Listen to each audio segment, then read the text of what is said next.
মাছটা তো ভাজা হয়েই গেছে আমার। আর এখানে 3 পিস 5 পিস মানে পুরো মানে টায় টায় মাছ রয়েছে। আর আমি একটু কালো জিরে ফোড়ন দিয়ে দেবো আর একটু পেঁয়াজ দিয়ে দেবো।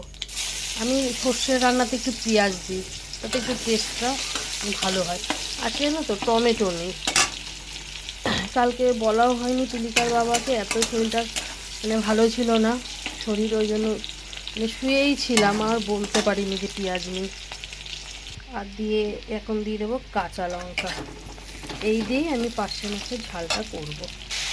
দেখো পেঁয়াজটা তো কষানো হয়ে গেছে, তেল ছেড়ে গেছে। এখন দিয়ে দেবো আমি এই সর্ষে গুঁড়োর জলটা। আমি তো এইভাবেই, আমি মোটামুটি এরকমই সর্ষের রান্নাটা এইভাবেই করি। এর মধ্যে আরও একটু দিয়ে হচ্ছে টমেটো ধনেপাতা।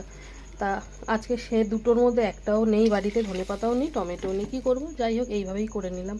এখন এটা ফুটলে সব পার্শে মাছটা দিয়ে দেবো। তোমরা পার্শে মাছ কেমন করে রান্না করো প্লিজ কমেন্টে জানিও।